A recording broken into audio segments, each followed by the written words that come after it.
கர்த்தருடைய பரிசுத்த நாமம் மகிமை அடைவதாக. இந்த நாளிலும் கூட மத்தேயு 4ஆம் அதிகாரம் 17வது வசனத்தை தியானிப்போம்.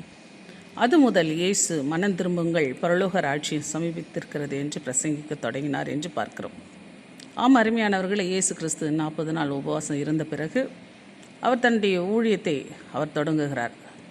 தொடங்கும் பொழுது அவர் பிரசங்கித்த வார்த்தை தான் இது, மனம் திரும்புங்கள்.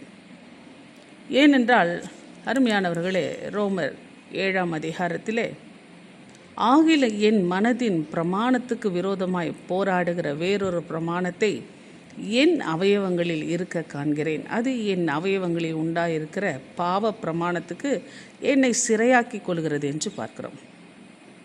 மனதின் பிரமாணம். இந்த மனமானது நல்லது செய்ய வேண்டும் என்று விரும்புகிறது. ஆனால் நம்முடைய செயல்களோ அது தீமையாகி முடிகிறது. நன்மை செய்வதோ என்னிடத்தில் இல்லை என்று பவுல் அப்போஸ்தலன் சொல்லுகிறதை பார்க்கிறோம். காரணம் என்ன? ஆதியிலே பெற்றோர் செய்த அந்த பாவம். தேவனுக்கு கீழ்ப்படியாமல் நன்மை தீமை அறிகிற கனியை உண்ட பிறகு அவர்களுடைய மனதின் பிரமாணமானது நன்மை தீமை 2 விதமான சுவாபங்களினாலே போராட ஆரம்பித்து விட்டது. எந்த சூழ்நிலையிலும் முடிவெடுக்க முடியாத ஒரு தெளிவில்லாத நிலைமை. எப்பொழுது பார்த்தாலும் இருமனம். மனமானது ஒரு குரங்கு போல செயல்படுகிறது. அதாவது இங்கேயும் அங்கேயும் அது தாவிக்கொண்டே இருக்கிறது. நல்லது செய்யணும்னு நினைக்குது, ஆனால் அந்த எண்ணமானது தீமையில் போய் முடிகிறதா இருக்கிறது. காரணம், இந்த மனதை கண்ட்ரோல் பண்ணாதுதான்.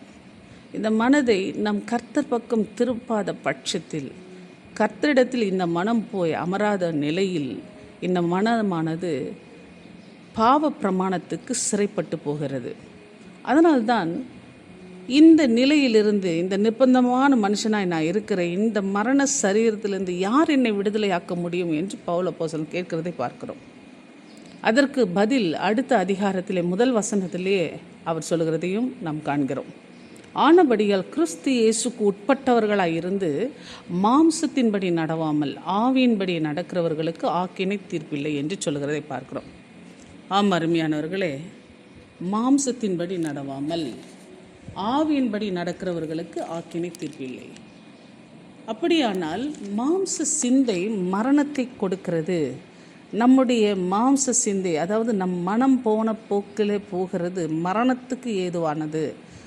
ஆனால் ஆவியின் சிந்தை, அதாவது நம்முடைய மனதை இயேசு கிறிஸ்துக்குள்ளாய் சிறைப்படுத்துகிற ஒரு காரியம், அந்த மனதை இயேசுவின் பக்கம் திருப்புகிற காரியம். இதை தான் இயேசு கிறிஸ்து மனம் திரும்புங்கள் என்று சொல்கிறார். நம் மனதை கர்த்தர் பக்கம் திருப்ப வேண்டும். இந்த மனம் உலகத்தின் பக்கம் ஒட்டி கொண்டிருக்கிறது. இந்த மனம் என்று சொல்லும் பொழுது ஒரு ஆத்மீக காரியத்தை குறிக்கிறது, அந்த உள்ளார்ந்த மனுஷன் காரியத்தை குறிக்கிறது. இது ஸ்பிரிச்சுவல் ஸ்டேட்டஸை குறிக்கிறது. ஆகவே தான் கர்த்தர் சொல்கிறார், இந்த மனதை நீங்கள் கர்த்தர் பக்கம் திருப்ப வேண்டும். இந்த ஆத்மா மண்ணோடு ஒட்டி கொண்டிருக்கிற ஒரு நிலை. எப்போவுமே பார்த்திங்கன்னா இந்த மனமானது இயேசு கிறிஸ்துக்கு உள் வராத வரைக்கும் இந்த உலகத்தோடு தான் ஒட்டி கொண்டிருக்கும். என் ஆத்மா மண்ணோடு ஒட்டி கொண்டு இருக்கிறது, மது வசனத்தின்படி என்னை உயிர்ப்பியும் என்று சங்கீதக்காரன் 119:25 சொல்லுகிறதை நாம் பார்க்கிறோம். ஆகவே இந்த மனமானது உலகத்தை பற்றி, உலகத்தின் காரியங்களை பற்றியும் அது சிந்தித்து கொண்டிருக்கிற ஒரு நிலையில் தான் காணப்படுகிறது. ஒரு நிர்பந்தமான ஒரு சூழ்நிலை. ஏனென்றால் பாவத்துக்கு கீழாக விற்கப்பட்டவர்கள் நாம், ஒரு அடிமைத்தனத்துக்குள்ளாய் வாழ்ந்து கொண்டிருக்கிறவர்கள் நாம். நம்மை விடுதலையாக்கவே இயேசு கிறிஸ்து இந்த பூமிக்கு வந்தார். இயேசு கிறிஸ்துனுடைய வார்த்தைகளை நம்பி அவரை பற்றி கொள்ளும் பொழுது, அவருடைய இரத்தத்தினாலே கழுவப்பட நம்மை ஒப்பு கொடுக்கும் பொழுது, நம்முடைய எண்ணங்களை முதலாவது கிறிஸ்துவின் சிந்தைக்கு ஏற்ப நாம் மாற்ற வேண்டும். கிறிஸ்துவை பற்றிய யோசனையில், கிறிஸ்துவனுடைய வார்த்தைகளை பற்றிய யோசனையில் நம்மை ஒப்பு கொடுக்கும் பொழுது, அந்த சிந்தையை நாம் இயேசு கிறிஸ்துவனுடைய சிலுவை பற்றிய சிந்தையாய் மாற்றும் பொழுது, அருமையானவர்களே, நாம் கர்த்தருடையவர்களாக இருக்கிறோம், ஆவிக்குரியவர்களாக இருக்கிறோம், ஆவிக்கேற்றபடி நடக்கிறவர்களாக இருக்கிறோம். ஆவிக்கேற்றபடி நடக்கிறவர்களுக்கு ஆக்கினை தீர்ப்பில்லை என்று சொல்லப்படுகிறது.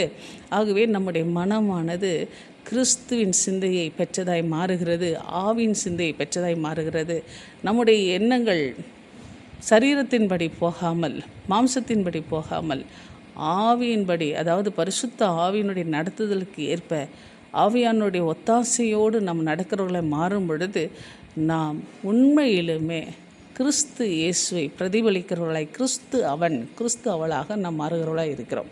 ஆகவே தான் இயேசு கிறிஸ்து தன்னுடைய முதல் பிரசங்கமே மனம் திரும்புங்கள் என்று சொல்கிறார்.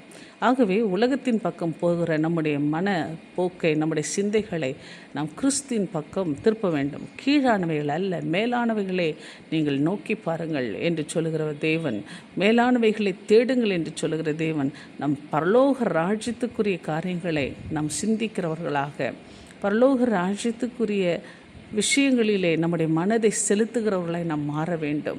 கிறிஸ்து இயேசுக்கு பிரியமாய், தேவனுக்கு பிரியமாய் நடக்க நம்மை ஒப்பு கொடுக்கும் பொழுது நம்முடைய எண்ணங்களை நாம் சிறைபிடிக்க கற்றுக்கொள்கிறோம். நம்முடைய இச்சைகளை சிலுவையில் அறைய கற்றுக்கொள்கிறோம். சிலுவையின் வழியாக உலகத்தை பார்க்க கற்றுக்கொள்கிறோம். இப்படி நாம் வாழும் பொழுது உண்மையிலுமே நாம் மனம் திரும்பின ஒரு வாழ்க்கையை நாம் வாழ்கிறோம். ஆகவே தான் ஆண்டவர் சொல்லுகிறார், மனம் திரும்புங்கள், பரலோக ராஜ்யம் சமயமாக இருக்கிறது. நாம் மனம் திரும்பினால் மட்டும்தான் நமக்கு பரலோக ராஜ்யம் சமயமாக இருக்கும். இல்லை என்றால் அது நம்மை விட்டு தூரமாக இருக்கும். ஆவியின்படி நடக்கிறவர்களுக்கு ஆக்கினை தீர்ப்பில்லை, ஆவியின் சிந்தை பெற்றவர்களுக்கு ஆக்கினை தீர்ப்பில்லை என்பதை நாம் சரியாக புரிந்து கொள்வோம்.